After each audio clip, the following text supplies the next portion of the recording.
All right, hey everybody. My name is Lester Spence. I'm a professor of political science and Africana studies at Johns Hopkins University. And you're here for the second of a series of conversations that we've been having. Black studies in a dark conjuncture. I'm going to talk a bit about why we're doing it, a bit about why we're doing it here. Then I'm going to introduce Darius Gordon, who's going to introduce and begin our conversation. So, folks in Baltimore have been wrestling with crisis in one way or another throughout the course of the 21st century.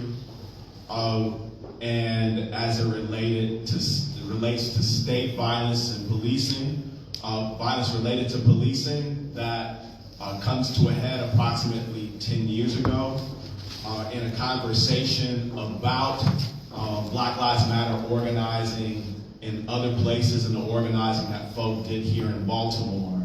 I borrowed from the work of a colleague of mine, Vesla Weaver, who argues that in a number of ways, authoritarianism in the modern moment is and always has been a racial project. And we can't understand the authoritarian turn that we're dealing with without understanding the role of policing. So in a way, it's places like Baltimore that are the epicenter that then end up creating, I don't want to say creating the conditions, but it's in part, it's correlated. I'll just say it's correlated. So when folks in Africana started to think about what our responsibility was and what the responsibility of Black studies thought broadly, Black studies scholars thought broadly, was in this moment, we felt that one of our responsibilities was to create spaces to generate critical conversation and dialogue, but not just that, about the moment that we're in. So what you're participating in is the second part. The first event in the series was we actually showed the documentary Baltimore Still Rising, a documentary that itself is about wrestling with the Freddie Gray uprising. And then what we're doing now is beginning a conversation about the role of the archive. We're having the event here in Baltimore Unity Hall because we felt that even as it's our responsibility pedagogically to teach Hopkins students, to teach Hopkins majors, Black and non-Black, to interact with Hopkins faculty, to interact with Hopkins staff and alumni, we felt that it's our mission, it's really our programmatic mission to do as much work in and with Baltimore as we can. And to that extent, we've been doing this in one way or another, either associated with the Africana studies or just as individual Africana scholars since I've been here. And I've been here since approximately 2005. So I don't want to talk too long, but I just want to kind of talk about that. And then what I'll do is I'll introduce, later I'll actually, you know what? There are other Africana folk in the room. I'm going to quickly give them a chance to introduce themselves, and then I'm going to introduce Darius Gordon, who's going to lead our conversation. Hello, everyone. I'm Amaka Okuchukwu. I'm a professor of Africana Studies and Sociology.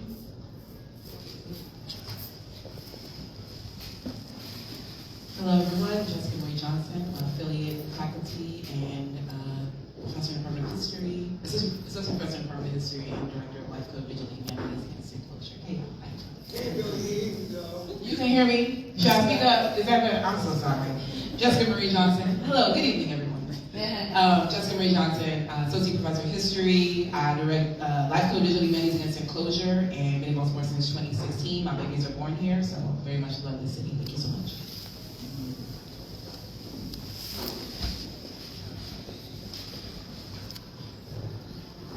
Thank you. So with that, I'm going to introduce C. Darius Gordon. C. Darius Gordon is a postdoctoral fellow in the Center for Africana Studies at Johns Hopkins University. Broadly, their work explores the cultural politics and ideas that animated movements for self-determination across the Black Atlantic, with a particular focus on the 20th century Portuguese-speaking world. Their work has been published or is forthcoming in Black Perspectives, African Studies Review, and Perspectives, Perspectivas Afro. They are currently working on their first monograph, Nossa Lula, Portuguese Imperialism, Black Internationalism, and Ideas of a Common Struggle, which charts the intellectual history of Black transnational solidarity between Brazil, Angola, and Guinea-Bissau from the 1950s to the 1970s. Darius is going to be leading us in our conversation. Thank you. Thank you for the introduction, Lester, and thank you all for being here. As Lester said, really the goal for tonight is to have a conversation. That was the intention in structuring this space. Is sort of circular. We want you all to engage with the speakers as much as them to engage with each other. The goal is really to have a conversation tonight. So thank you again for coming and welcome to the conversation. I have the honor of introducing our two wonderful speakers. With us tonight we have Olakekan Kamau-Nataki, representing Everyone's Place bookstore, whose humility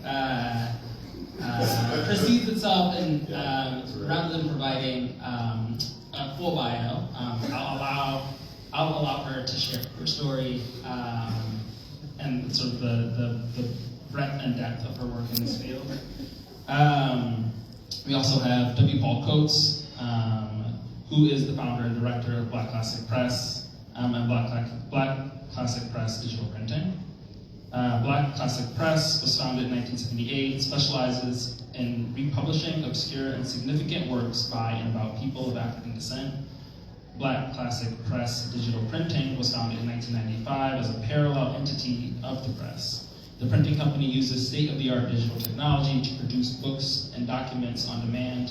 The acquisition of digital printing technology distinguishes the press from other small publishing companies and places Black Classic Press on the forefront of the 21st century print and publishing technology. Coates has held positions on the boards of various professional and literary organizations during his lengthy career. He is currently an advisory board member for both the Independent Book Publishers Association and the National Association of Black Bookstores. So thank you both for being here. As I shared with you, I would love for you to sort of expand on these brief introductions to who you are, sort of welcoming us into your world, by sharing a little bit about your experience in the field of book publishing, book selling, book dissemination, how you got involved, and sort of what your trajectory has been like since then.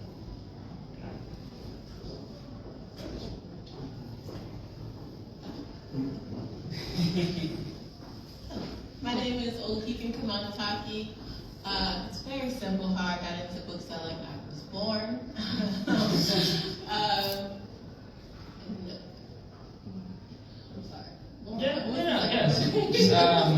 Share how you got into book selling, sort of your experience in that field.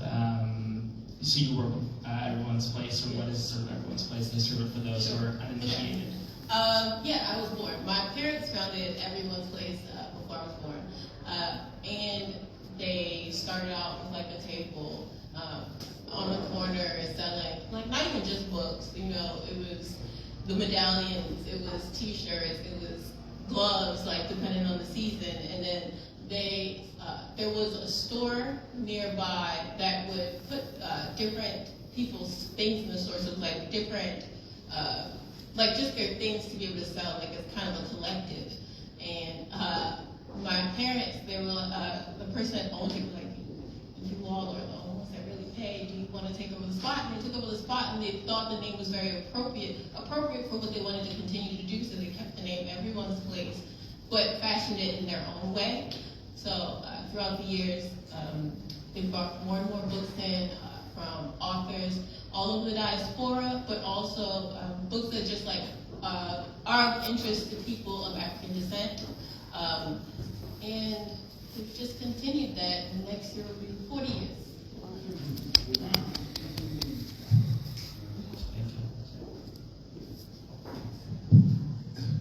So Olakekan is my daughter. It's not my daughter biologically, but I have known her parents that long, before her birth, and I've watched her since birth navigate the space of a book-selling family. Book-selling is not really it. It really is a culture-bearing family, because her mother who's with her, and her father who is not. If y'all think she's modest, she does not like to be in the spotlight. Her father's even worse. He will not be in the spotlight. But first of all, I'm so glad to be here in this conversation. So glad that Hopkins is in the city, and the city is in Hopkins, and what have you. And so glad to be here with my sister. I'm trying to get on more panels with her. So I am the founder of Black Classic Press, and I don't think of it so much as book selling or even so much as book publishing. It's like part of the work. It's like part of what's necessary to be done, and that's how I came to publishing. I didn't come to publishing. I didn't come to printing just to sell books, just to print books. I came because it was part of the work, and it was the accessible part of the work of bearing the culture, bearing the struggle, and moving that struggle forward. A few blocks up the street is Pennsylvania Avenue, and that's where my origin story begins, because I was a member of the Black Panther Party. We had an office off of Mosher Street, and we regularly worked this area of West Baltimore. This was a heart area of ours. When I left the Black Panther Party, right around the corner on Pennsylvania Avenue, where Shake and Bake is. I think it's still Shake and Bake, right? Mm-hmm. Is that still Shake and Bake? Yep. That's 1609 Pennsylvania Avenue. That's where our bookstore in the George Jackson prison movement was, right? We had the same address, 1609 Pennsylvania Avenue. I ended up there because I still had, when I left the Black Panther Party, I still had people who were in jail in the Black Panther Party, facing serious charges. And one of the reasons I left the Black Panther Party was because I didn't feel, and it's not I didn't feel, the Black Panther Party was not responsive to those people who were in jail. And I was in California for the purpose of trying to get the party to be responsive, and I couldn't work that out no matter what I tried. So I left, I came back, and went into the jails, committed myself to the people who were in there. Marshall Conway, Eddie Conway was one of the people, Jackie Powell, who ended up dying a few years later in that jail, was there, and Jack Johnson, who I didn't talk to at that time. But those guys I was committed to, and I got, when I came back, I had, like, y'all be with this, I had 5 children. I was in the pants, I had 5 children. I'm trying to figure out how to deal with these kids and how to deal with these brothers in jail. And I finally figured out that I could probably work part-time and I could still build an organization with other people that work to support these brothers. And that's what I set out to do. It didn't work out that way. The 7 guys I started with, or 7 people I started with, quickly fell to the side. It was only me and one other brother, Reginald Howard, who's in the Panther Party with me. We ended up putting together and building the George Jackson prison movement. That prison movement had as its basis the intent to have a bookstore, which we set up on Pennsylvania Avenue, 1609 Pennsylvania Avenue.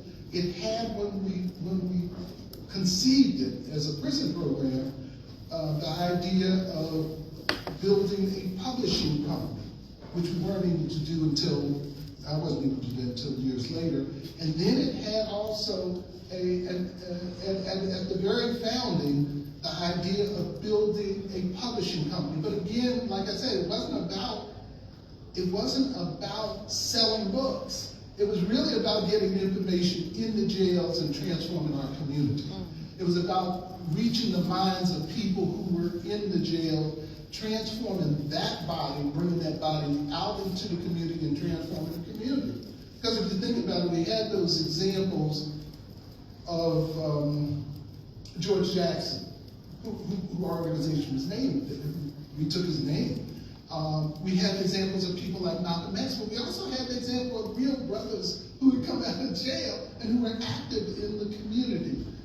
George Jackson prison movement didn't last long because we were immediately hit by COINTELPRO, the state of Maryland, Baltimore City Police. We took blows from all over. And the prison part of it didn't work. We went forward as the bookstore, as the Black Book, and we continued that here in Baltimore until about 1978. We weren't the first Black bookstore. Whenever I talk about having a bookstore here, I always have to give a shout out to the person in our times in the 70s.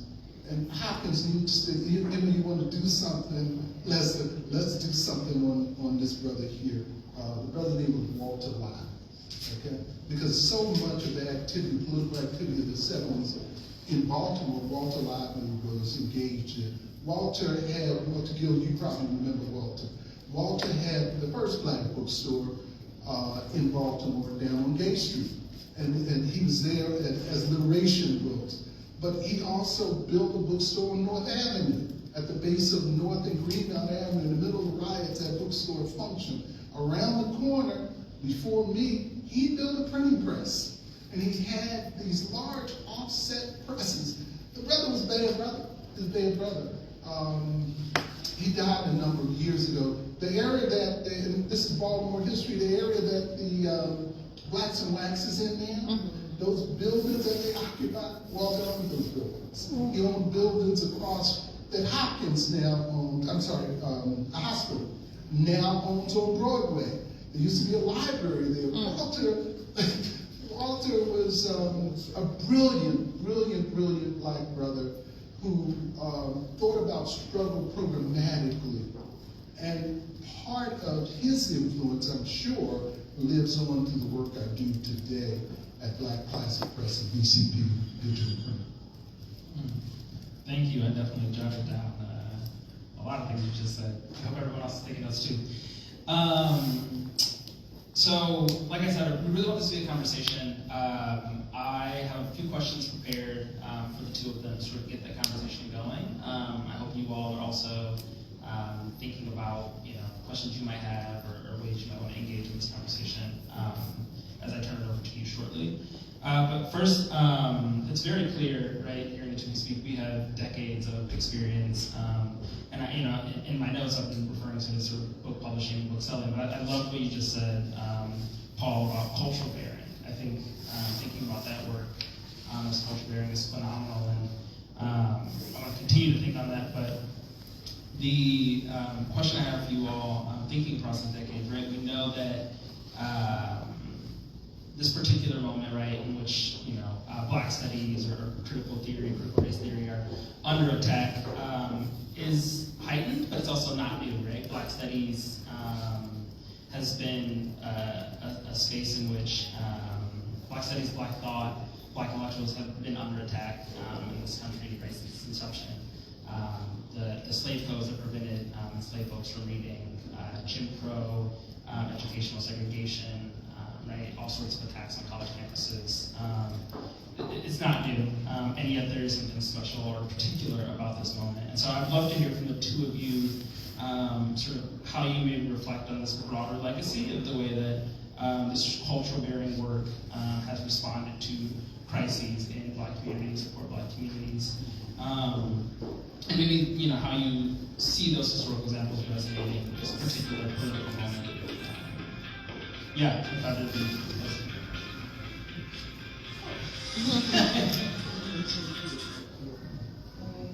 Okay. I think, like you said, it's not new, right? So it's something that Black people have dealt with from the profession, and they've always found ways to continue their work and to continue like whatever it means in that moment for liberation. So we just continue, like, take the examples that Black people have always done and just implement that, and maybe it's in a different way, and then maybe it's a broader, I guess people have a broader idea of it. So like, for example, with the attack on like libraries and like books being pulled, people, like, we have customers that come in a little frantic with the idea that these books will not be there. And sometimes I have to be like, read.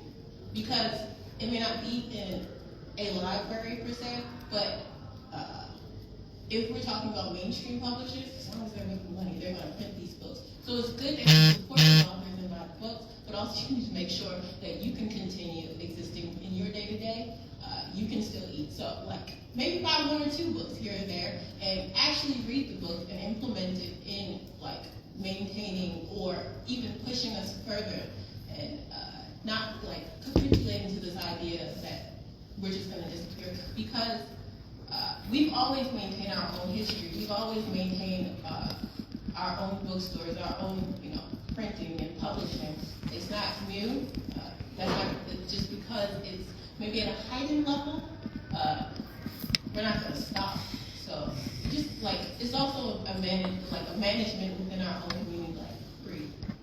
Because don't let them make you panic about it. Like, you may not have it in the library, but it will be there. She said exactly what I was going to say. Community loss. No, in addition, this like that culture bearing thing, we want to contextualize it. It isn't that those forces that are dominant now are concerned with books, if that's an expression of it. They're concerned with everything. They're concerned with the fact that you express yourself this day and then. You see, it's like our ability to define ourselves, our ability to speak for ourselves, our ability to be any place in the world. That's not permissible with them as dominant in our space and in our culture, and in their space and their culture. The two don't work. So the dominance has to do with their narrative of who we are, and the space we're supposed to occupy as opposed to the space they're supposed to occupy. It has to do with our story and their story. It has to do with how we interpret our own space and our own selves within that space, and how we interpret our relationship to them. So it isn't about books. Books is one means of it.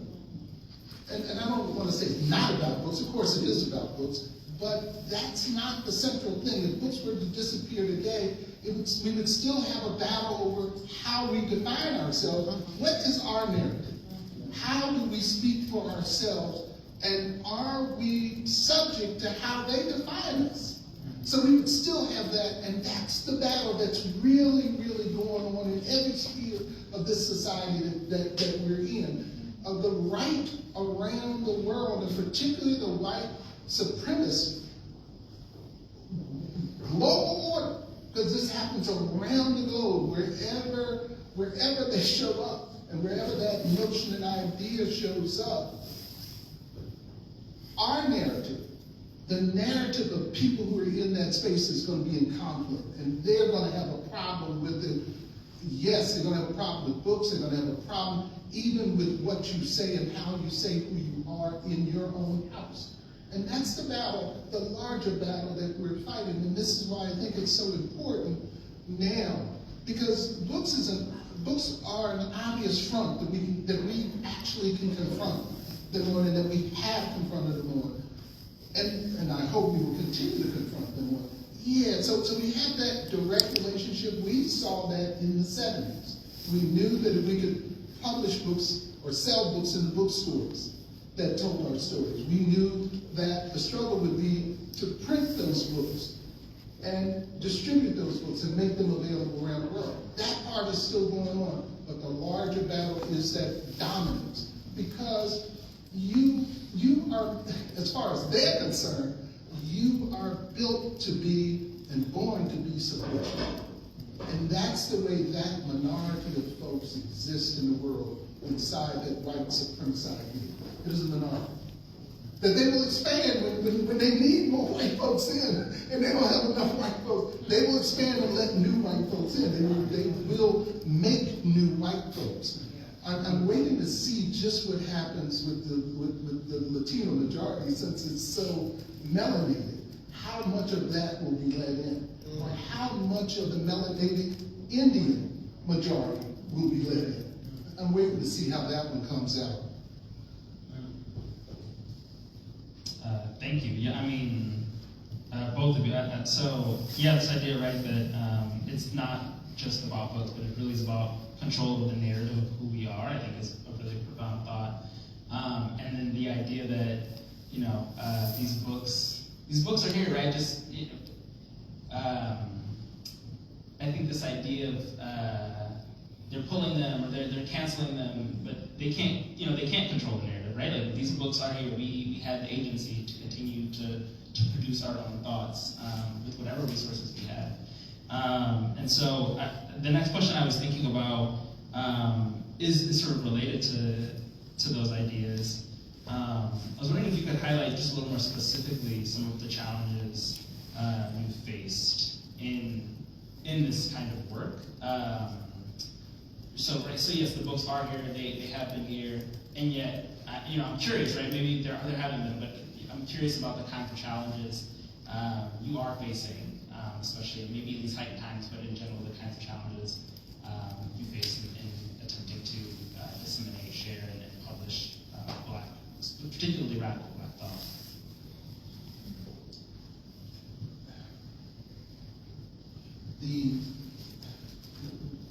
This meeting, I'm going to try to run this across, and I hope folks can understand it.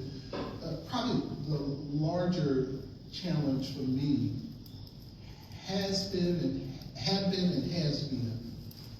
understanding that all of that stuff I'm talking about narrative and this self-empowering narrative that goes forward, all that has to be somehow constructed into a business model in which the light bills get paid, in which people get paid, the rent gets paid. You know, that was like, I told y'all, we started as a George Jackson prison group. It took me, and I mean, as a community organization, we were still doing things that we did in the Black Panther Party. We paid people rent, we would raise money to pay people rent. We still collected food from stores and distributed food to people. Whenever aid agencies, and there were a number of them in the city, as they ran out of money, they would come to us and we would provide food for people. So we had all the Get Clothes program. Now we're still doing the bookstore thing, right? It took me about 10 years to understand that we were not a community organization, that we really were a business. And that happened about the time that the IRS wanted to collect their taxes. So I didn't have money. So, you know, but look, that struggle continues. It's the same thing that's happening now. I'm still in debt with the IRS. I do have an idea that it's a business, but that's been a slow notion for me to deal with. I say that, and I don't even understand it because, see, part of my time is still spent understanding that there's a battle being waged. And the other part of it spent trying to figure out actually how to do things in a business way or more business way. And I'm getting at the end of that candle. That, you know, like, so I'm not going to have to worry about it in a little bit. I'm not talking about dying, I'm just talking about, you know, other folks doing the business part of the thing. That's what I'm speaking to about the candle.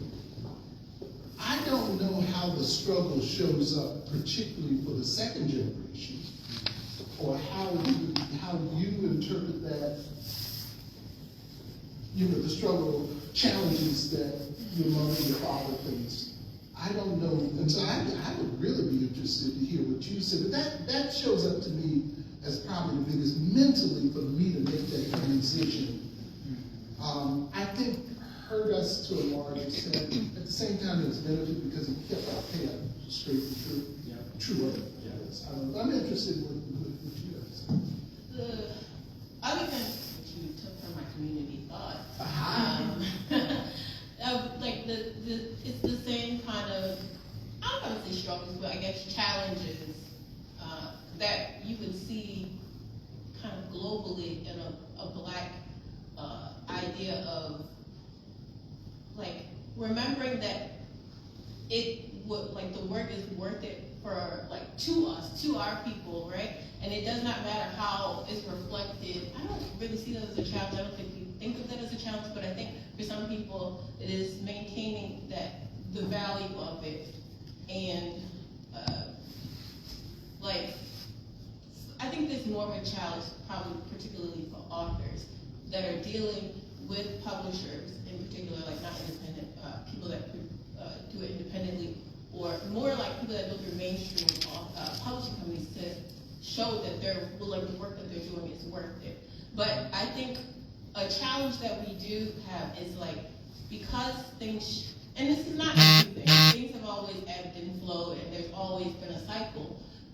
And the cycles I find are shorter now, and so it's like we want to maintain what we already do and where we already are, but at the same time, we have to make sure we have what is of interest to Black people right now in our community, maybe not globally, but specifically in our community, maintain what is of interest to them, and then also keep what brings people in and what we think is like should be like things that they should also look to next.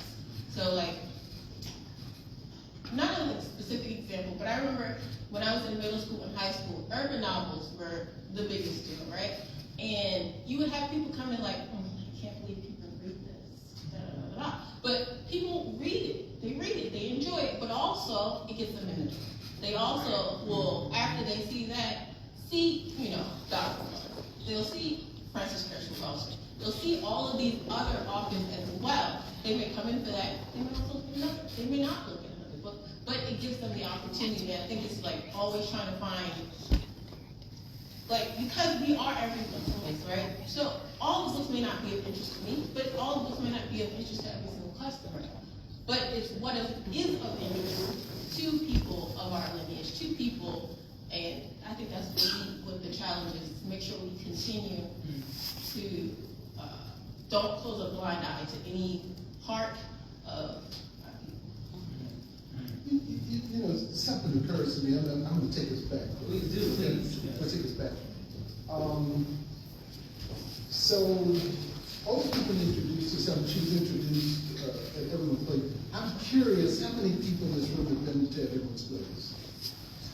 A good number of people have been to Everyone's Place, which is really good. If you haven't been, let me really urge you to go.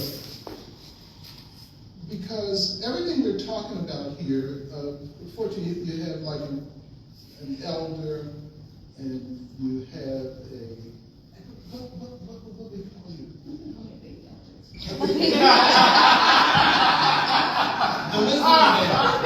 The wisdom is there. She said Everyone's Place has been here for 40 years. Yeah. So Everyone's Place is really, it's like a national treasure. Okay, it really is a national treasure. It is, as far as I'm concerned, the best Black stock bookstore in the country, in the whole country.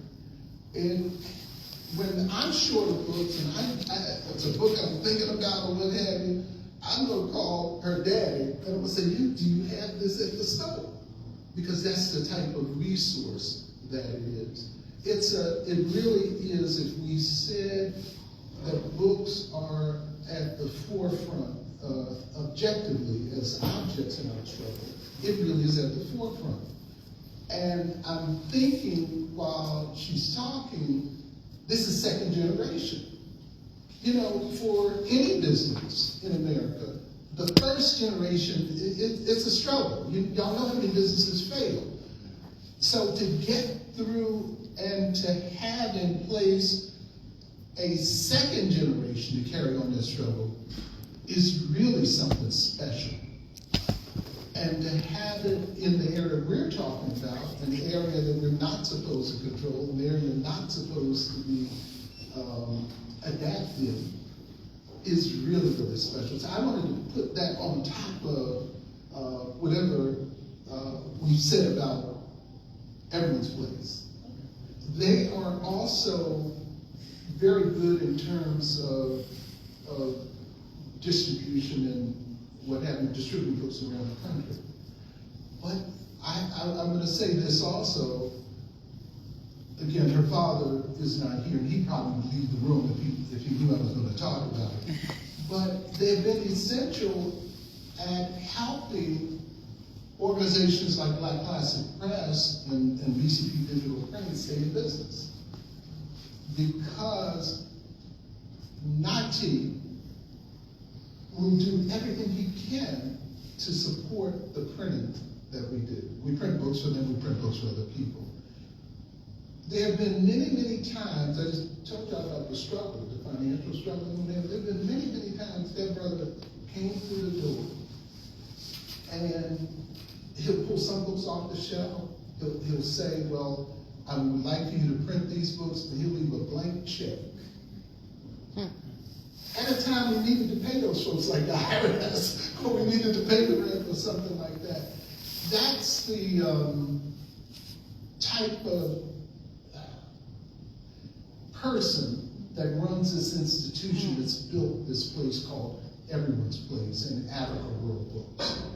I wanted to share that to give some extra highlight on the person I'm sitting next to. Can I get the extra highlight now? I believe, you could correct me if I'm wrong, Holmes, but I believe my parents said that Black Classic Press was like one of the first publishers that they bought direct books. Yeah, first books that Everyone's Place carried. So, you know, you carried us, you carried us.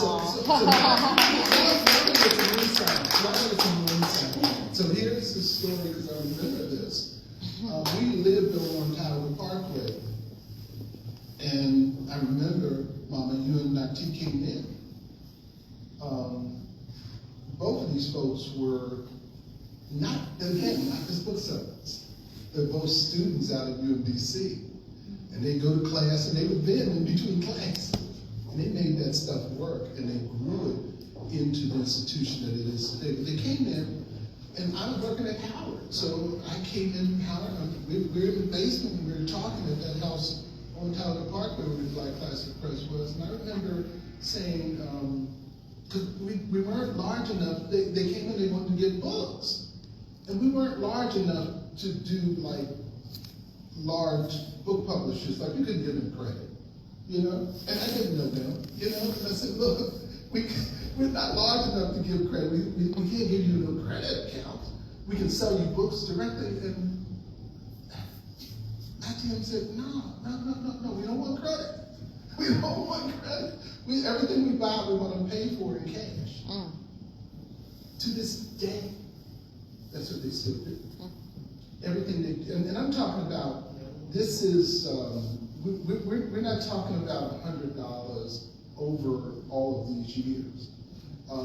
We're talking about millions of dollars that has been exchanged through these Black institutions. I'm sure it's got to be somewhere in that neighborhood.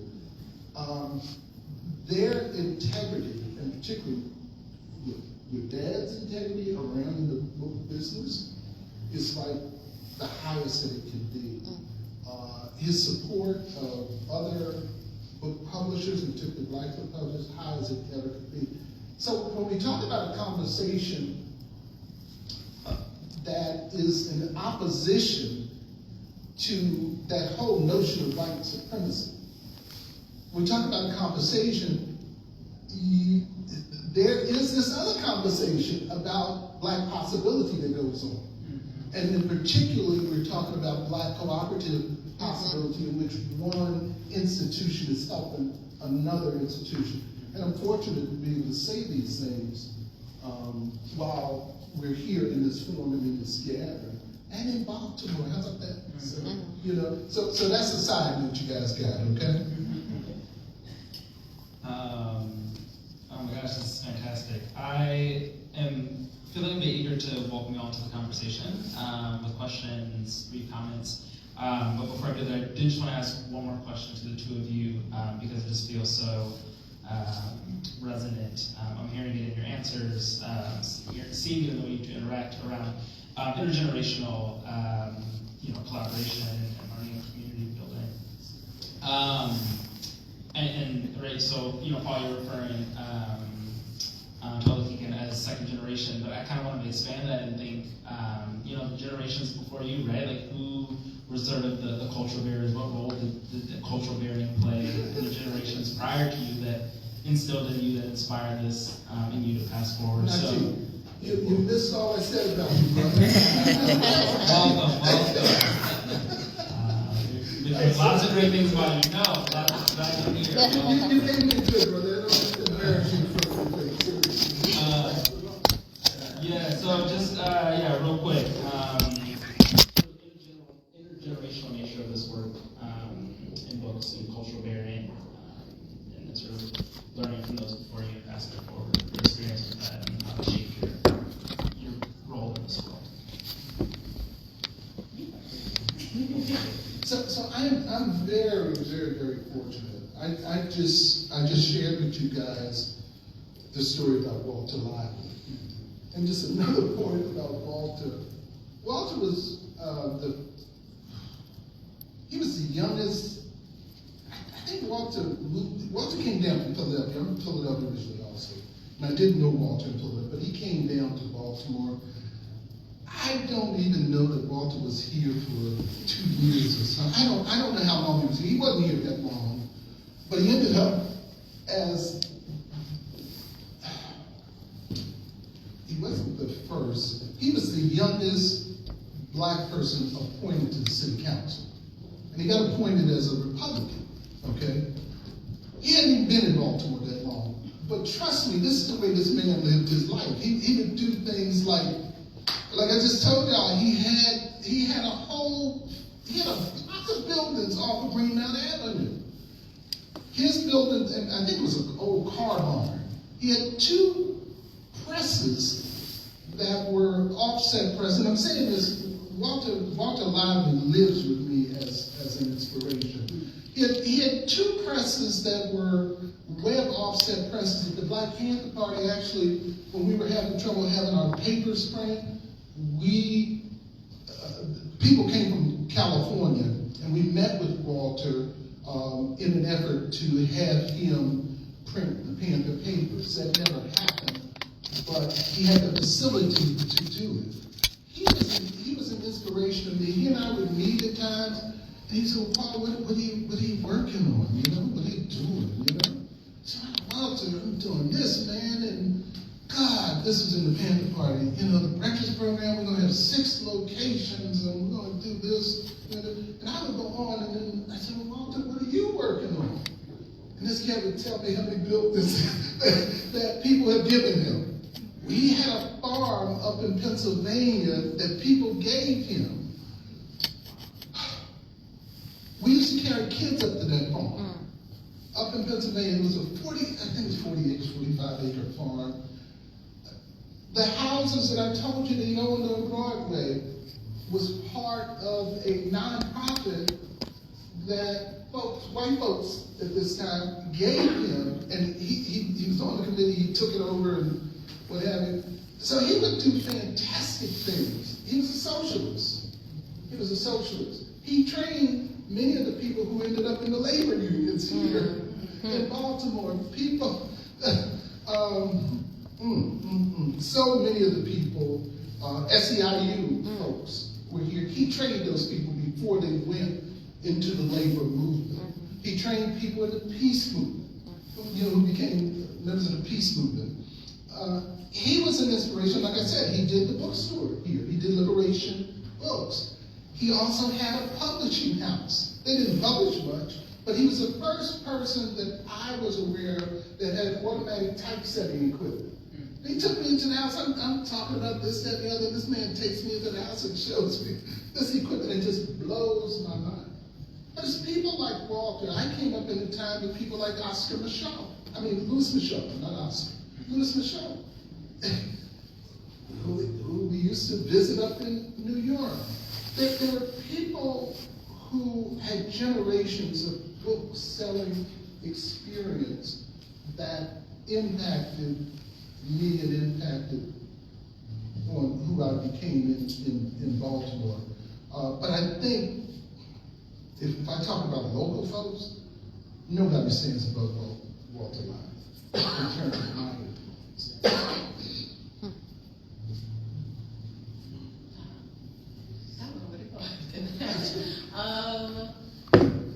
Well, okay, I'll take it from a different perspective. If we're talking like literary-wise, when we like what's available directly, and I think what we see in the bookstore as one like intergenerational.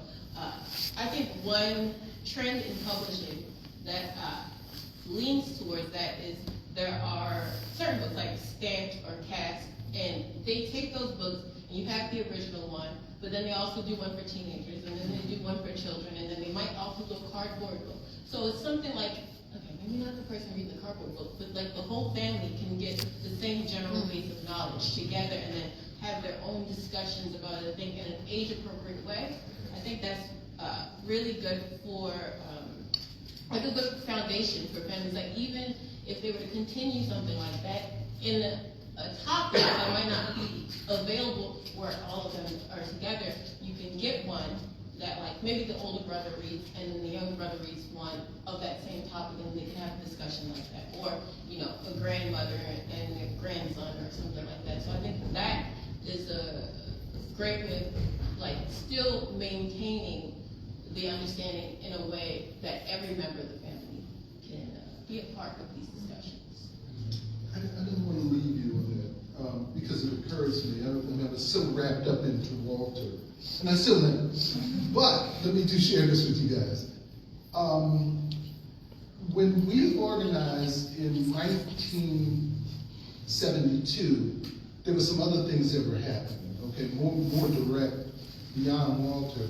You have to remember that at that period there was a whole movement of black publishers, and a number of black bookstores were coming into their fore.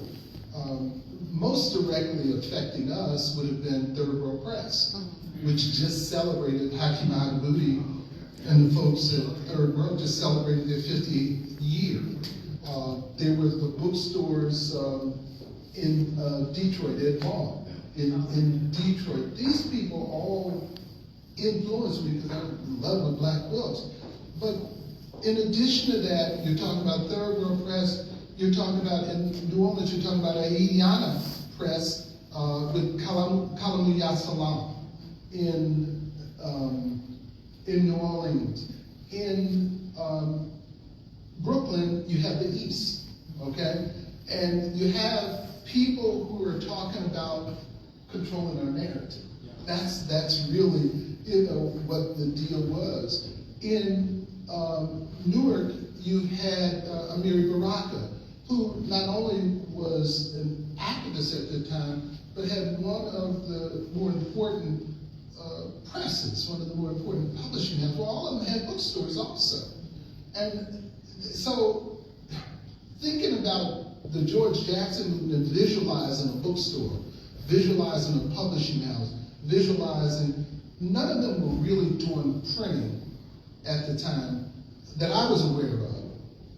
However, there was a printer too, okay? And that printer was Marcus Books. You had Marcus Bookstore out in California, who, as a bookseller, they were booksellers, but they were also publishers, okay? And they did some of the earliest reprint work. So I came up in a generation of a period of all of this being around, and all of that went into the notion of what the George Jackson prison movement would be and what Black Classic Press would eventually become. Many of those presses, or most of them, have gone by the wayside at this point. Third World Press continues on So there, literally, wherever there was black activity, there were people selling books and dealing with our narrative, and all of that would have been influential to me at the time. So it is clear to me, if it's not clear to y'all, that we have a fount of knowledge and expertise and perspective up here. Now I would love to turn it to you all for questions, brief comments, sort of bring into the conversation. I'll pass on the mic if anyone would like to share.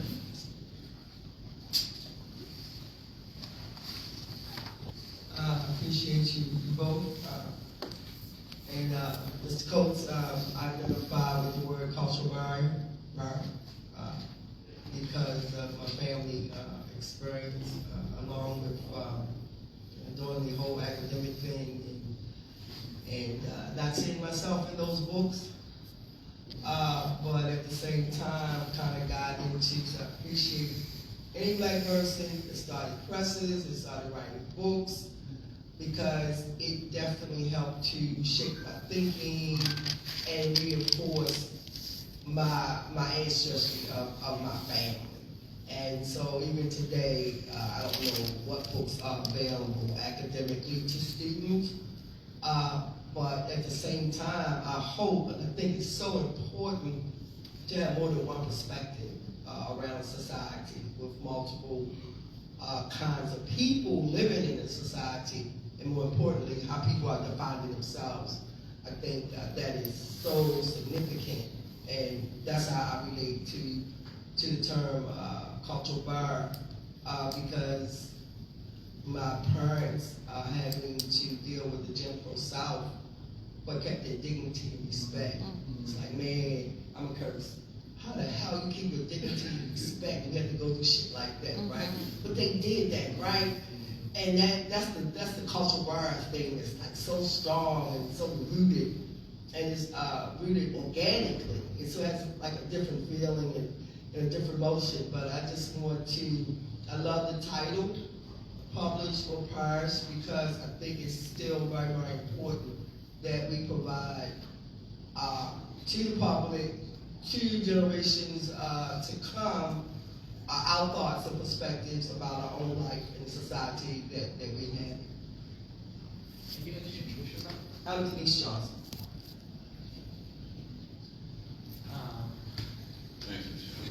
Yes, thank you. I'm Mike McGuire. So I was born in '72 in Baltimore. Maybe unsurprisingly, maybe surprisingly, I've never heard of Walter Lively before, but it sounds like you've given little snippets. How old was he when he was the youngest Republican city councilman? He was about 26. Now don't. How was he a Republican socialist? You should be able to find it. I think for some reason I'm thinking Walter was about 26 when he was appointed to the city council, but I don't remember exactly. So this would have been probably 67, 68, something like that. The question is bigger, like. And I did not know him. I didn't know him at that time. But who was he? You said he was new to Baltimore by months. He came from where? What did he do in Baltimore? He hadn't been in Baltimore that long. Yeah, he hadn't been in Baltimore because he'd come down from Philadelphia. He would be 83 today. Would he be 83? Okay. Yeah, you talk to the old timers. I'm trying right now. I mean, in addition to everything, like I say, he was a socialist. I mean, he was a hardcore socialist. You know, he didn't define himself as a communist, but he defined himself as a hardcore socialist. And until the day he died, he was socialist.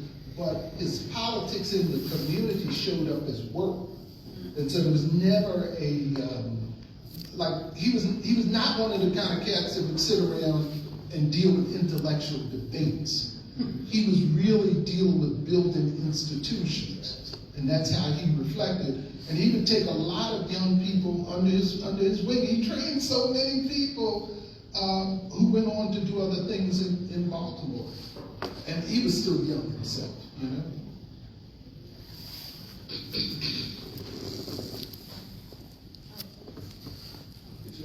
Yeah. Oh, yeah, no, the mic is right next. Okay, I know, but I wanted to hear space if someone else had a question.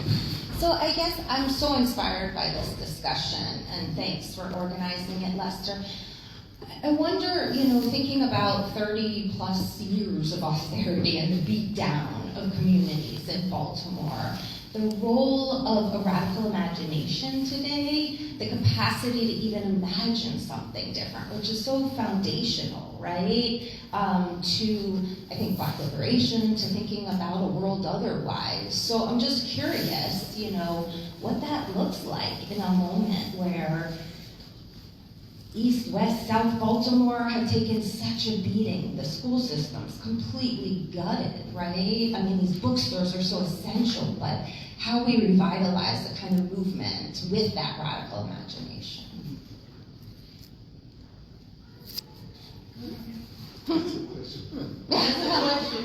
It's for both of you. I have so much fun with that. So I don't know. I don't know. And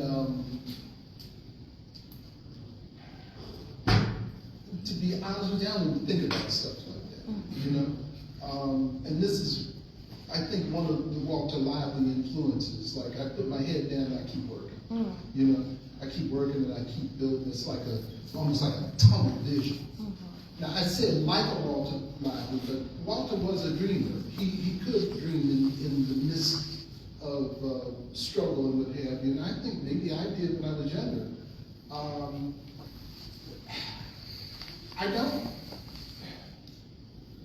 I think about the here and now a lot, and how I can touch people and reach people here and now.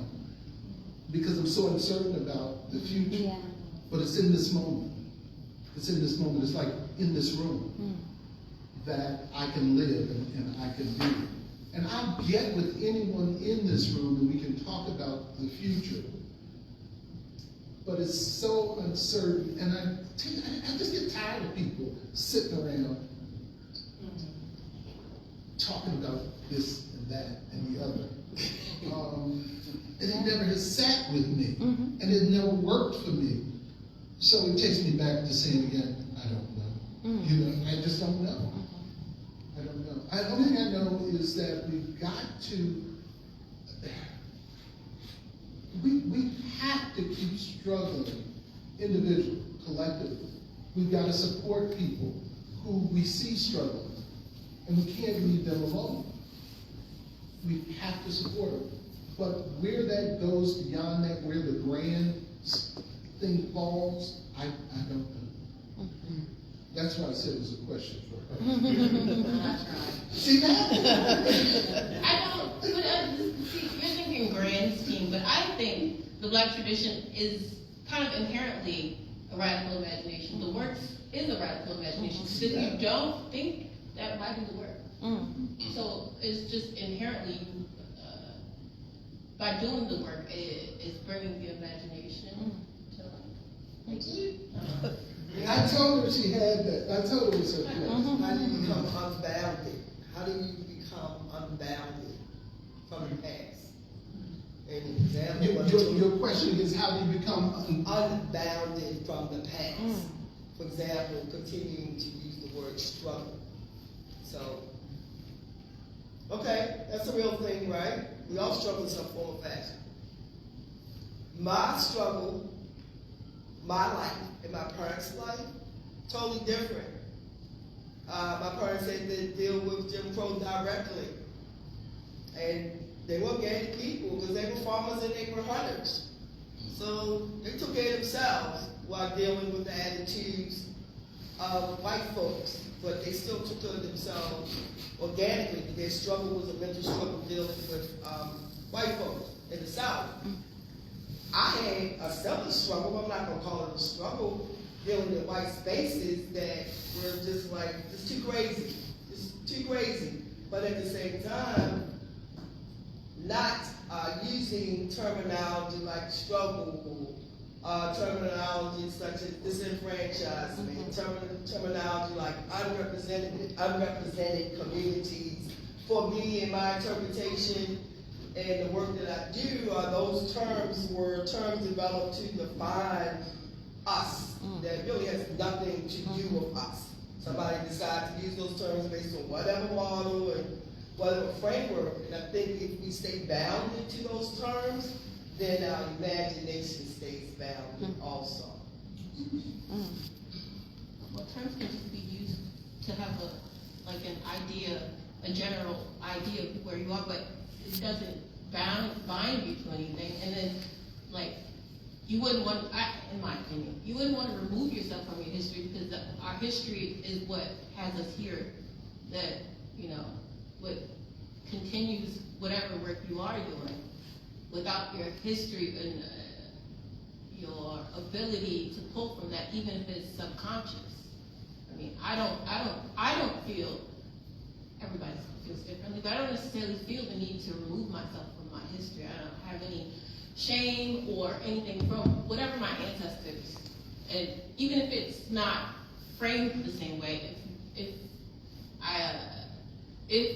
I'm not impacted in the exact same way that they are, it doesn't mean that their impact is not built into how I might see things and how I might be able to develop on whatever it is in that moment. Yeah, so no, I totally embrace the total Black experience, and because of what we had to endure, the awesomeness of being able to live, being able to develop what we developed, and the contribution that we made to one another and to the larger society. That's the magic. I mean, that's the stuff that I carry, and the reason why I call myself a cultural buyer, not the other part, because the other part really has nothing to do with me or us. It's about the other group that decided to be who they are or whatever. And they have to define themselves. I don't try to define them at all. I just stay with the history of our experience and how with that experience, the awesomeness that we created out of that experience, even this conversation is awesome. The press, the bookstores, I mean, it's awesome stuff based on the challenges of being able to still produce, being able to still advocate, being able to still have values, those kinds of things. So I think it's like 2 or 3 days ago, Amazon servers went out. Yep. And then when Amazon servers went out, all of a sudden there were articles that we couldn't access that academics would usually be able to access. There was stuff related to my class that I couldn't access, because it turns out that the backbone of a lot of our stuff is in Amazon. Even though 20 years, when the internet was created, it was created to be decentralized. It was in that moment that I was like, now, I've got a large number of books in my home, but for every book I have in my home, I probably have, I don't know how many of them I have in PDF form or on a Kindle. It was when Amazon servers went out, but in addition, the political, I was like, oh, okay, wait, we might go to a moment where all of a sudden, these devices, they're changing the length, they're changing the words, they're taking away access. I was wondering, but alongside of that, you've got things like, like Black books on Instagram, where people are doing, videos on real books, just regular folk. How have you wrestled with that with that dynamic? Because it is a business. You are trying to sell, but the thing you're selling is arguably even more important in its physical form. But at the same time, you've got this technological shift. How are you dealing? I think that what you're saying is true, right? They can take things away at any time if we're solely reliant on that. I think it serves a good place for people that would not necessarily be in the same room to be able to connect their ideas and talk about how these books have impacted them.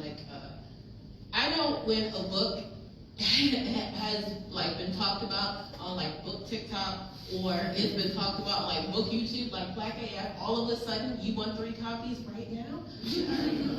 But and I think that serves an important role. It's a great way for authors to be able to market their books and people to talk about things that they've learned that they might not have learned in a different context, right? It's a great way for them to share.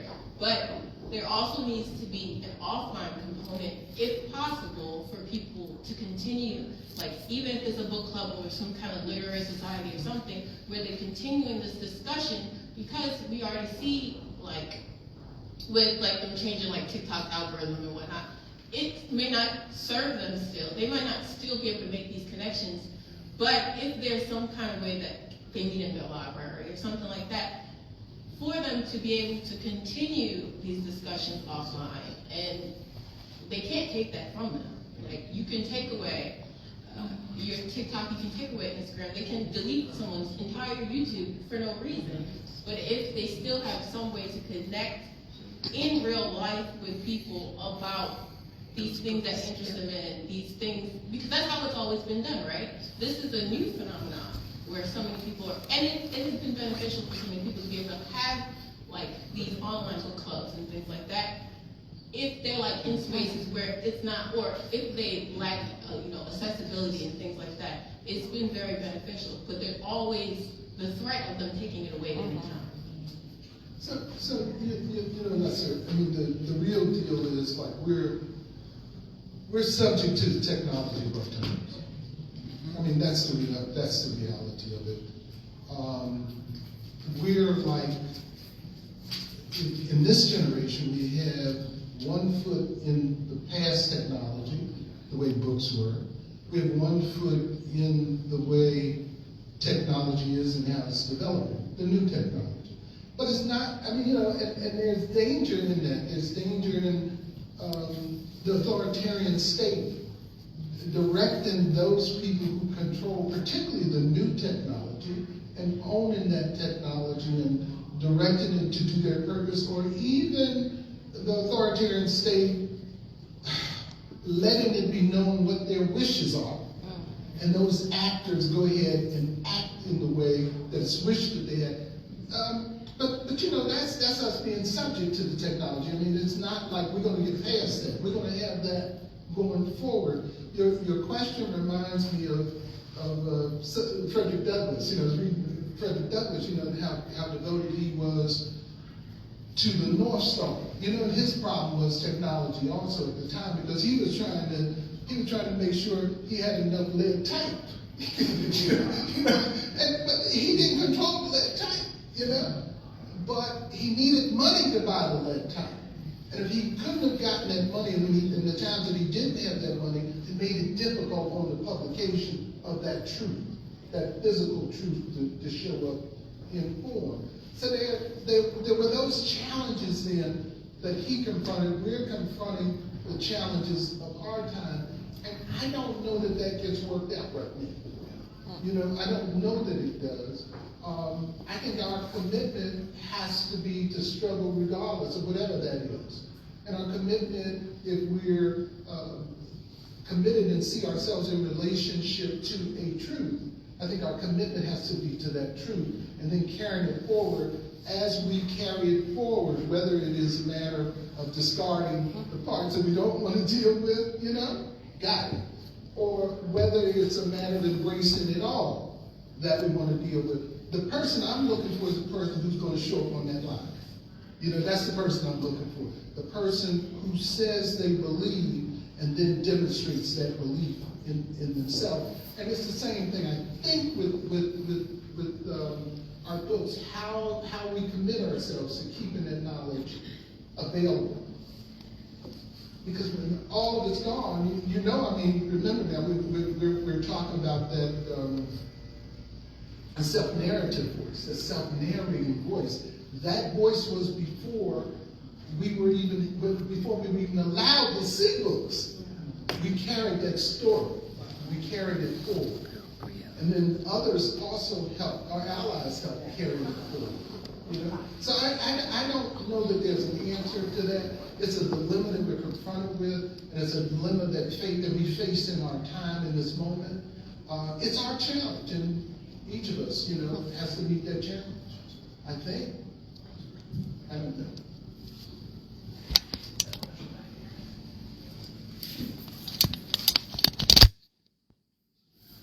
First of all, thank you both so much for your thoughts and comments. I had a very simple kind of question. Simple question, but never simple. Well, I'm thinking about each of your institutions have persisted and survived and thrived over such a long period of time. And as you all were talking, I kept thinking in my mind sort of pragmatic radicalism or radical pragmatism or practical radicalism or radical practicality. I'm thinking all these words are going through my mind, and so I appreciate the fact you have to live in the world and do. You got to keep the lights on. You got to get people to read. You got to get people to come into the store.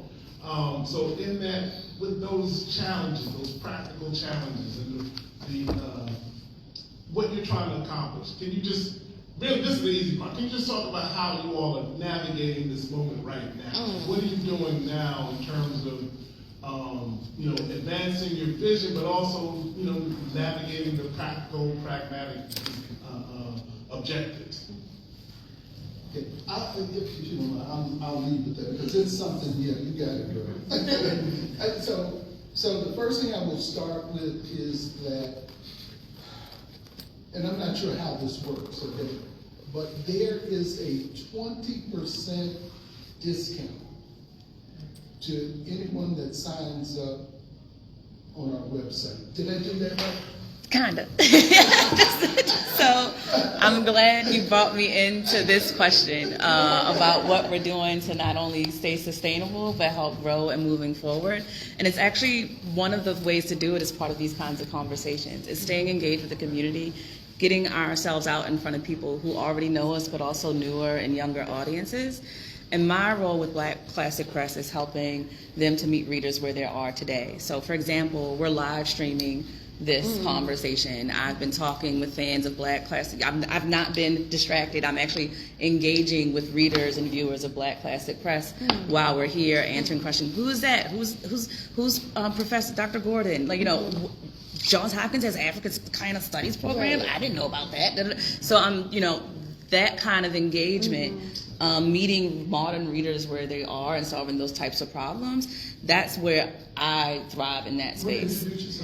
Oh, my name's Stephanie Henderson. I am the publishing associate and marketing consultant for Black Classic Press. I'm also the founder of Books and Bounty, where we not only engage with self-publishing authors and indie authors to help get their books in front of people, but I also help indie presses like BCP solve publishing operations problems. One of the initiatives that we started was a BCP affiliate program for folks that are fans of BCP or want to give the gift of printing services for our printing side can become an affiliate with us and not only get rewards as they send us qualifying leads, but they also get to interact with different BCP events. They network as a group. Right now it's open to bookstores, independent booksellers, book influencers and advocates. We just had our first virtual lunch and learn today. So it's about using understanding the technology, using it to our benefit, using it in a collaborative way, and also a way that we can define ourselves ethically.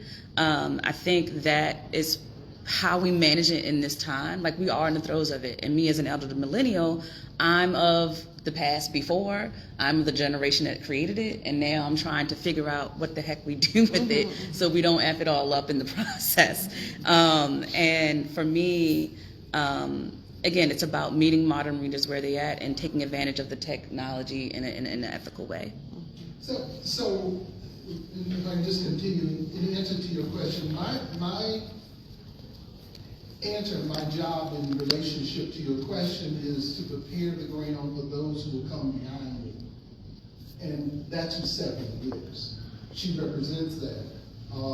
And that is the biggest thing that I struggle with today. How do I, after steering this vehicle and navigating this vehicle, how do I land it in a way so that another generation can take over? Now, I also have children who are in the business with me, who work with the business. But you have to understand, Black Classic Press, it says family and what have you, but it's never been a family-owned business. Black Classic Press came out of the George Jackson prison movement. that was something that the community supported from day one. It belongs to the community. It doesn't really belong, it belongs to the family in the sense we gotta pay the bills. But it's always been there as a vehicle waiting for Stephanie to come through the door. You see, because that's what moves it into that next generation. And that's like the biggest, it's like the biggest thing that I think if we're talking about radical thinking, that's the biggest thing in front of me right now. I don't have time to debate with you about this, that, or the other, but I can listen to you if you can help me move this so that the next generation can move it forward. Let them debate. You know, maybe they'll be there to debate. My job is to really move this thing along, and that's where I see myself now, and that's the types of conversations I'm engaged in with people.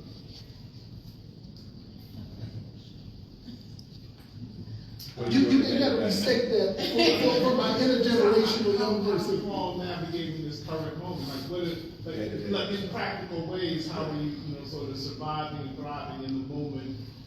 Technology, political context, all of it. What are you all doing to kind of separate continue conversation. to pursue this We can talk about that all day. I mean, we just keep going day to day. Like, One foot in front of the other. Correct me if I'm wrong, but I don't think. Once you look back, I don't think we have like a specific. Like, I mean, new technologies. Like, I guess. I mean, we've always had like our book club membership, and we extended it to cover everything. So like, $20 a year gets people 10% off all their purchases. So people are incentivized, like when they're going to buy their book, to get it from us that way. Or we had like one that's like free, where you just like they gain points as they buy it. So then like we have certain customers, as soon as that $4 off comes up, they use it. And other customers that want to build and build and build until they have enough to like just cover their entire order. So, it's things like that like I think keep our customers that were already going to be there, but it also incentivizes people like, I do need a pack incense. Everyone's business is right. But like a lot of times it's the people that were coming anyway. It's just we continue. Yeah. Yeah. I have a question. Mike. My name is Boris Shabazz.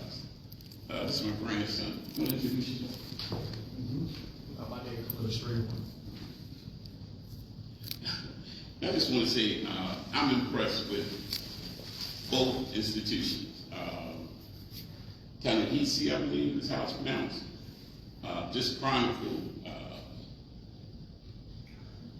Charlie Kirk situation. And I was just tremendously impressed with that. But like you also talk about, sometimes I get a little weary about these meetings and we're talking about this and that, and we're just talking. So I try to keep it relevant to what's on my mind at that day. And today it's the Kenwood situation, where the young guy had an empty bag of chips in his backpack, and the young black guy, and the police pulled guns on him. And me and my grandson was arguing. My position was that if it was a white guy, they would not have pulled the guns. You want to talk about your position with the superintendent? Am I putting you on the spot? So you want to talk about your position? All right. My position was, if the security camera, my position was like, if the cameras ever installed, like if they are AI detected, I don't understand how an empty bag of chips is mistaken as a gun. So yeah, that's really what I was on it. Plus 50-50, honestly. I can't really I'm just in the middle. So is AI recognition involved in the issue? Okay. Now that's a subject we can have a whole another one of these conversations about the use of. It was AI that kind of suggested to the police that this guy might have arms. in his backpack. But again, I'm closing with this. I'm impressed with the young man. I don't know him, but he had the empty bag in his backpack. So what that meant was he didn't throw it on the street. You see, he didn't throw it on the street. He had it in his backpack till he could get to a place. Exactly. But again, we're here because Olakekan and Khalil are family. They don't see each other much. So I'm taking this opportunity so that they become more familiar with one another. So thanks again, Black Classic Press. Thanks again, everyone's place.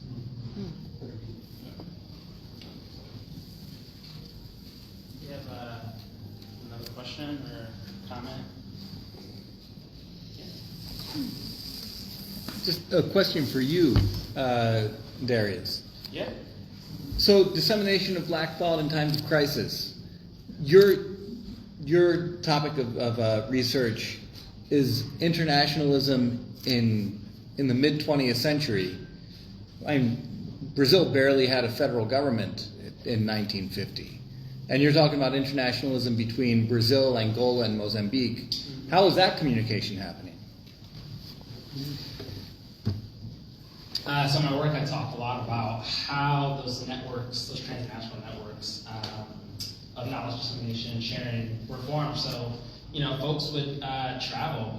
Sometimes students would get scholarships from Angola to Brazil, and in their bags, they brought with them the literature that were inspiring their comrades struggling for independence, right? That same literature, that poetry that Augustine Neto wrote, or an anthology published by Kamau-Nataki, one of the co-founders of the MPLA. That work then inspired Black Brazilians, right, to begin to think about what self-determination and sovereignty looked like in their own context. And so, a lot of hand-to-hand, a lot of oral tradition, a lot of brief pamphlets being published, self-publishing, and private publishers were often how that work was done. And then we're also talking about populations that were,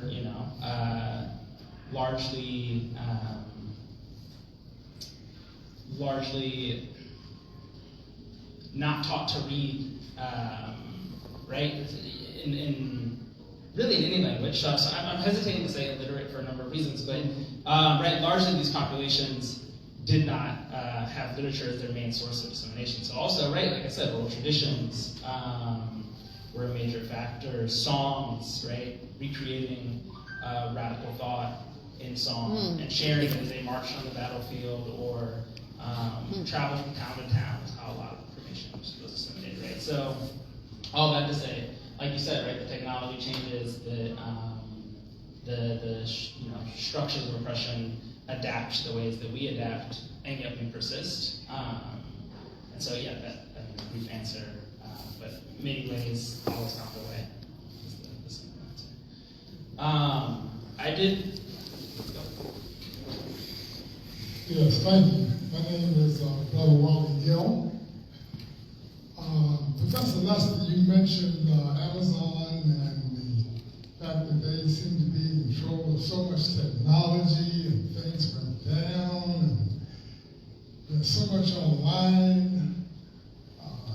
And technology has the ability to rewrite, and you don't have that many, none of us have that many books. It seems like there would be just an excellent time or an excellent opportunity to address the time to publish or perish, disseminating black thought in times of crisis. Does anyone have a comment about that in terms of the technology and the rewriting of books and the importance of publishing?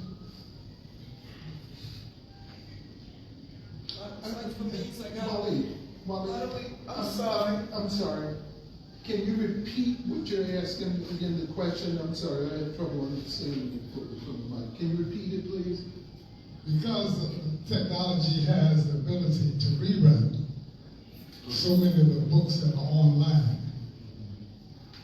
is that a good reason to publish a Paris during this time of disseminating Black thought in times of crisis? I'm sorry, Susan.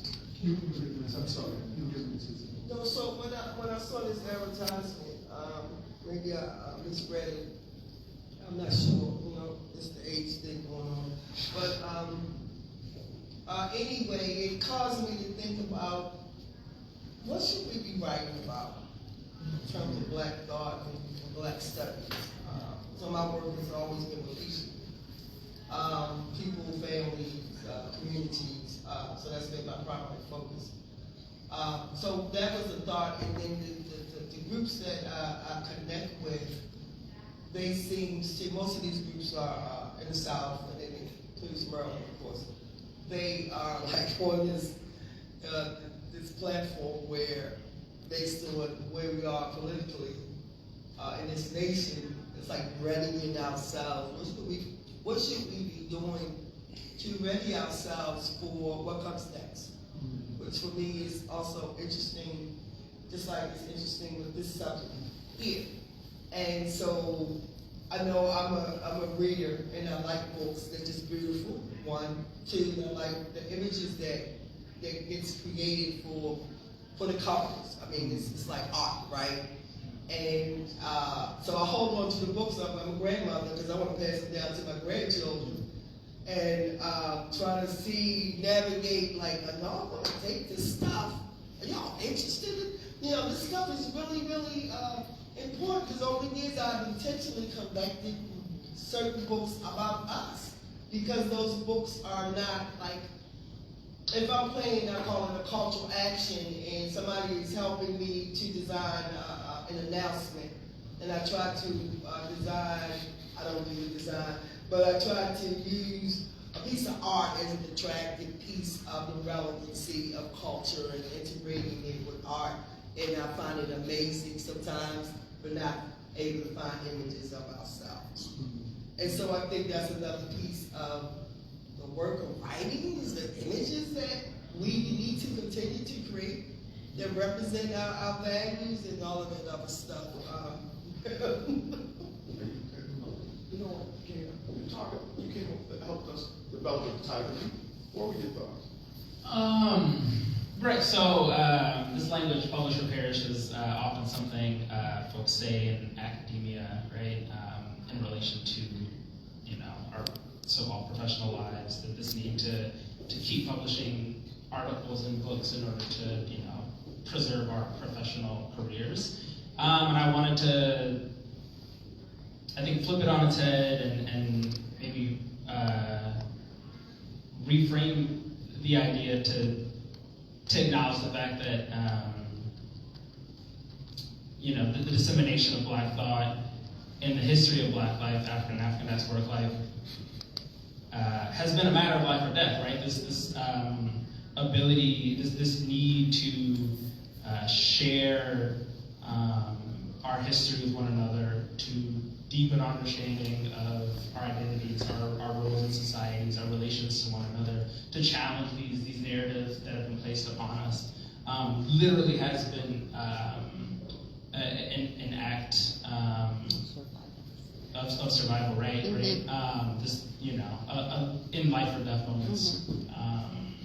And so, I really wanted to take that language and bring it, to ground it, right?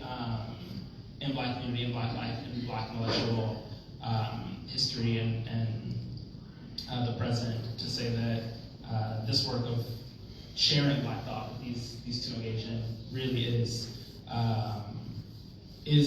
about self-preservation and is about challenging these death-dealing forces that are enacting themselves upon our community. So. Just really wanted to, I think again, right, a way to highlight the true importance of the work that they do. I think sometimes people think of books, as this sort of heady, distant, separate space from the daily lives of people lead, and I really wanted to ground their work as truly that important. I don't know if Lester wanted that, I'm going to let Paul to respond to the question.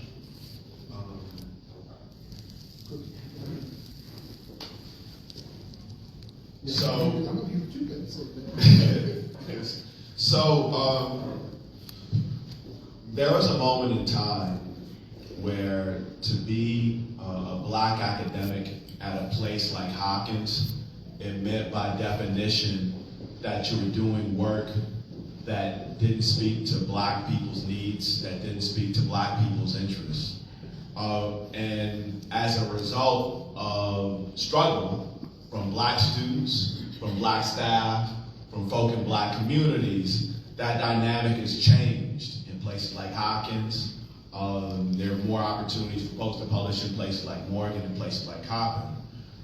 So, and in fact, in a way, we see that, right? So, Ta-Nehisi's book doesn't blow up the way it does without a certain type of struggle. It was possible for so 50 years ago, let's say, if Ta-Nehisi was alive 50 years ago and writing an adult, that book could have been published in African World Press or Black Classic Press. That could have been published. But the effect it had now, the fact that people are reading it everywhere, that everybody's reading it, that it hits the bestseller list, a number of bestseller lists, is a function of struggle. Now, we can talk about that from just a readership perspective, but I'd suggest that it's works like his, works like Brandon Terry just had a book come out today. I just taught Crusade for Justice, the autobiography of Ida B. Wells. That book was so dope, and Ida B. Wells herself was so dope and busy. The book literally ends in mid-sentence. It literally ends. I've never read a book. It straight up ends in her own autobiography. It ends in mid-sentence. Because she was about to go to a meeting, and you can see her being like, oh yeah, I'll just write this later. And she never got back to it. Right? So I'm reading, and I'm teaching a class on resistance. No, black resistance in theory and practice. I'm reading this book for the first time, and then I'm reading it with my students. And I know Ida B. Wells, but I didn't know Ida B. Wells. Right? Like, Ida B. Wells was so dope. She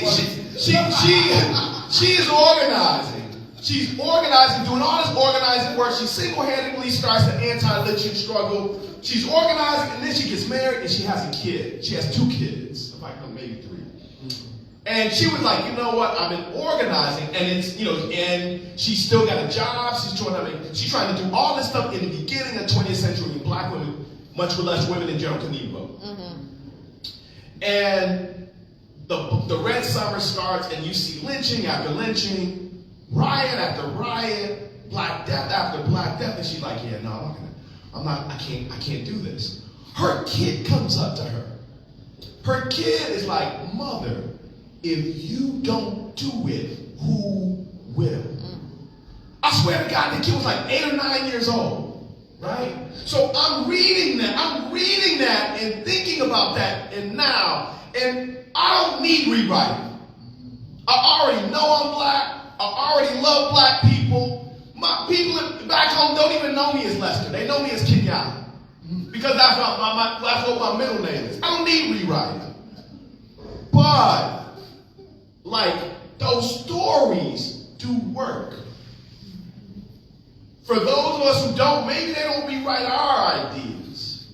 But they rewrite their ideas. Right? So you go back to those George Floyd protests, and you look at a map where all those protests occurred. Like you'd expect protests in Detroit, Michigan, and Baltimore, and Gary. You had protests in Utah. Like, how does that happen?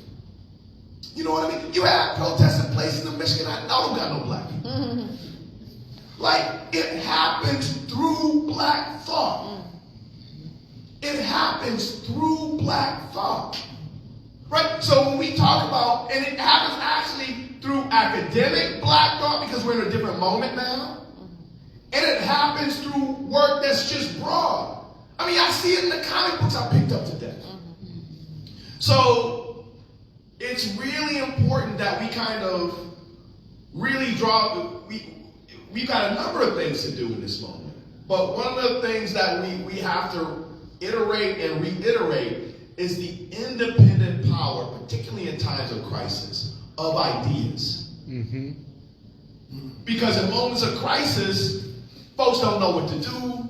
They're looking for ways to think about what to do. Where do they get those ideas about what to do? Where do they come from? They come from text. They come from other things too, but they come from books. So that's how I think about that. That's how I think about that. Sorry for too long. I could have probably said something maybe close to that, but look. Oh boy, the passion, the emotion. Thank you for that class, Professor.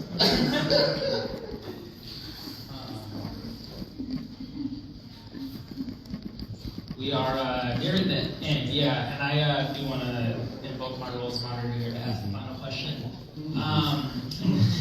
An important part of the series and tonight's conversation is to remember that Black Studies is a process, right? It is theory, it is heady, it is critical, and it is engaged, it is grounded, it is active, right? And so for a number of people in the room or people watching over the live stream, they might be wondering, right, how can they engage, in this kind of work? How can they engage in struggle? How can they challenge this particular moment of crisis from the vantage point of this cultural bearing work that you all do in books and publishing and disseminating Black thought? So the question, just to narrow it down, is how can people, if this is the space in which they want to intervene, what advice would you give to them? How would you encourage them to get active in this realm?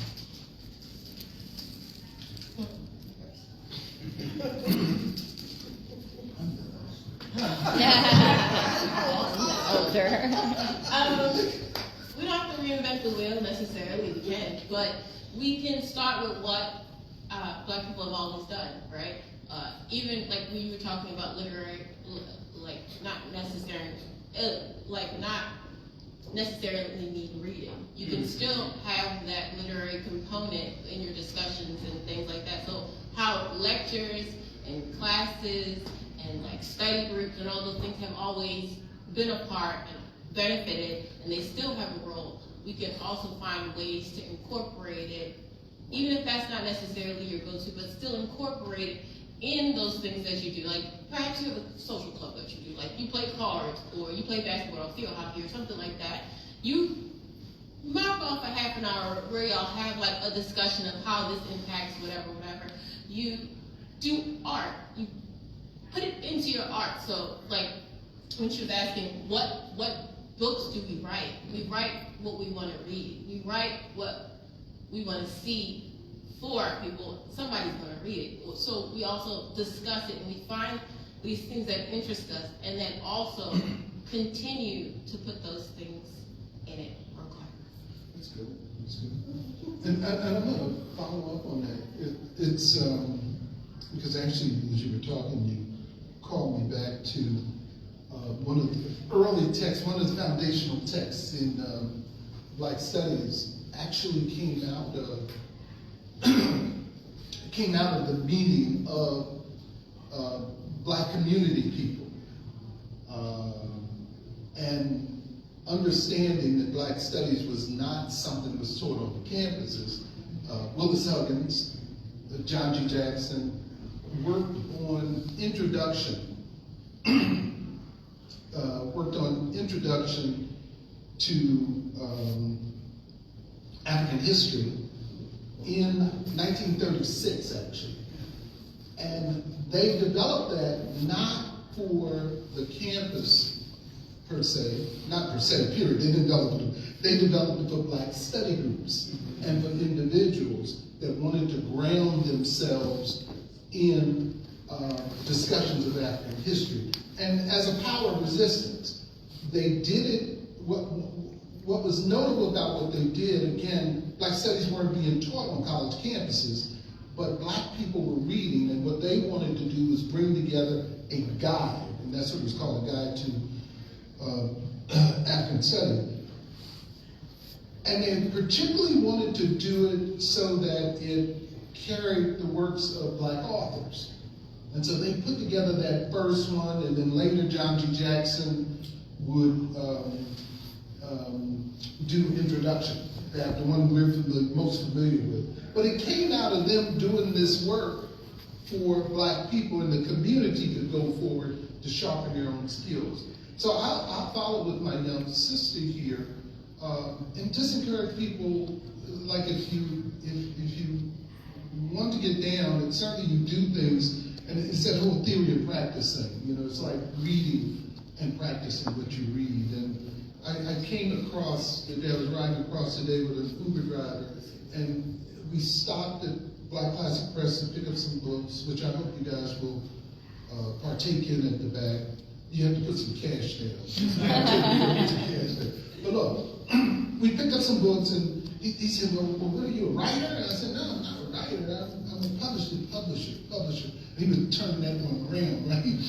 But, and I didn't understand why he was turning around until we kept going. And he was telling me, well, he said, the book I read was by this guy named,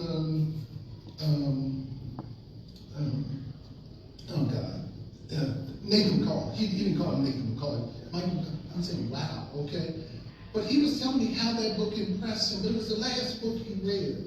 And I'm wondering, how do we survive like that? I hope his children, I hope he was instrumental in maybe encouraging his children to read. So I would say picking up a book and reading, and committing to the reading, committing to doing what my brother Shabazz is doing here, tutoring those who come behind, like making sure his grandson gets a part of that. But these are basic fundamental things, you know, just staying grounded in the Word and appreciating it. So sometimes it's where you need to start with the basics, right? Thank you so much. I definitely want to end on that profound note. I don't think I can really try to set this aside. Can I just ask a question though? Because this, what you guys are doing here, like bringing the community of Hopkins, bringing the community of West Baltimore together in this form, where are you taking this, and what does this look like for you guys? How do you measure? And I'm saying you guys. I'm sorry, the two of them. How do you measure your success, and how do you cultivate this so that it grows as I imagine you want it to grow here and other places? You know, what are you guys doing? So thanks for that question. And yes, perfect. So first, thank everybody. Thank Darius. Thank Paul. Thank Olakekan. On a Wednesday night when in other circumstances you might have fed y'all and we didn't. Thank y'all so much. What we've got, so it's important to note, so when I talked earlier and said that we had been doing this, like one way to think about Black studies in the dark conjuncture is as a natural extension of the work some of us did for 2 years. We had a series designed to bring together ideas about the right to the city and what that right should be with the Black radical tradition. And that had a number of political outputs across universities, but also with the university and the city. Larry Jackson's been doing something associated with his church, where he's been bringing people from the academy and giving lectures at the church about issues of importance to that church. So we've been doing that. So this extension is going to going forward is going to include a series of conversations in here. We like to actually start using the libraries the Baltimore Public Libraries, having robust conversations about fascism and how it functions. And that's a kind of a pedagogical role where we all have a sense of what's going on, but we don't necessarily have the full language. So having those conversations in libraries and places like Baltimore Unity Hall. On Hopkins, we're going to be bringing, so T. Smith, so shout out to T. Smith. T. Smith designed this flyer, it's dope as hell.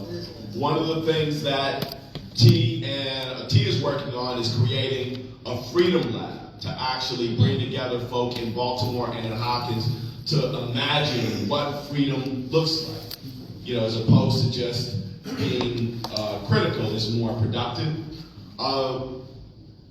Now, but as far as like you're kind of asking about metrics, that's where when I'm working with folks who are doing this, what I think about is him bringing his grandson here. And how maybe that would have happened, but that might have happened some other place. I didn't know that y'all were streaming this. What up, though? I'm Detroit. I think about things, about possibilities. I measure our success, and this is just me. I measure our success by the possibilities for further work we can create. You know, so that's that, and I'm now committed. I'm closer to the end of my career than the beginning, but I'm committed to not leaving Hopkins. So another element is, and I apologize because the thoughts are just coming to me, you know, a bit unclear. So one thing that I think Paul is unique in that he's an archivist, and I'm willing to bet that y'all have been archiving y'all work. One of the things that we're talking about doing is adding an archival component to our teaching in such a way that we have Hopkins kids being informed about what's happening in Baltimore, but then they're also doing some of the archival work for Baltimore's Black institutions, right? So in that way, they're giving service, they're learning, and then our history, this really important history, can exist outside of us and be institutionalized. So there are other thoughts. Darius and T probably have other thoughts. Annika and Jessica, who left, have other thoughts, and they've been doing work. Jessica's case, she's been doing work in Baltimore and outside it. In Annika's case, she just got here, but she's been doing work in New York. Our hope is that we're going to basically take this and institutionalize it in a way that's helpful. And on that happy note, we really, really, again, are thankful for all of y'all for coming. We've got more stuff planned next semester. If you haven't already signed or signed up on the RSVP list, please do so. And that way we can continue to inform you all about what's going on and have more events in place like this. And buy some books in the back. And buy some books in the black. And in the black.